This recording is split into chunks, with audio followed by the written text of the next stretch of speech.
Cultural foundation ministry of culture tourism तरफां पचरीगर्स ऐं canary बाबत तकरीब मुनक़िद कई वई। तकरीब में जर्मनी खां पखी माहिर ऐं उन्हनि जा जज रोल्फ अम्थर ऐं डेनियल अम्थर शिरकत कई और मौके ते माहिरनि तरफां पखियुनि जे हवाले सां मालूमात ॾिनी वई।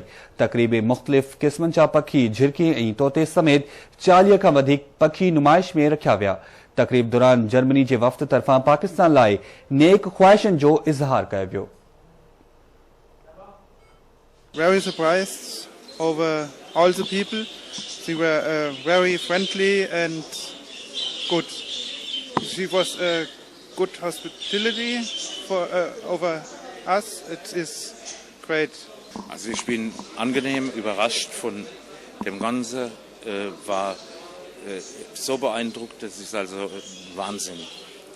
Es ist very, very good. इनसे मोहब्बत करेंगे तो हमें इस बात का एहसास होगा कि इनको भी हमारे साथ इस दुनिया में कायम रहना है, तो उसके लिए भी हम फिर कोशिश करेंगे। एक जो मैंने फिर वही कहा कि एक जो माशी इसका पहलू है वो एक अलग है, और जो हमारे लिए अपनी इंसान की लिए ज़रूरी है वो पहलू एक अलग है। DSV जैसा ऑर्गेनाइजेशन जो जर्मनी का टॉप मोस्ट बाजीगर ऑर्गेनाइजेशन है, कैनरीज की जो टॉप मोस्ट ऑर्गेनाइजेशन है, AZ जैसा ऑर्गेनाइजेशन है, उन सबको ये एफिलिएट और यानी उनको होस्ट कर रहे हैं, उनको प्रेजेंट कर रहे हैं, और ये हमारे पाकिस्तान के लिए एजाज की बात है। बजीगर्स के अंदर कई क्लासेस हैं। ये क्लासेस अपने कलर्स के हिसाब से डेवलप होती हैं, बनती हैं, और उन तमाम क्लासेस के बर्ड्स आज यहाँ पे अपीयर हुए हैं, और ये हॉबी डे बाई डे बड़ी प्रमोट हो रही है हमारे कराची शहर में भी एंड पाकिस्तान में भी।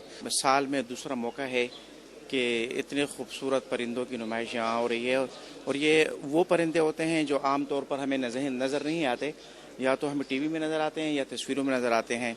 तो ये मैं समझता हूँ कि अवाम-उन्नास के लिए एक सुनहरी मौका होता है कि वो इतने नायाब परिंदे और इतने कीमती परिंदे जो हैं इतने करीब से देखें। आवाज़ टीवी जे नवन रंगन ऐं जिदत सां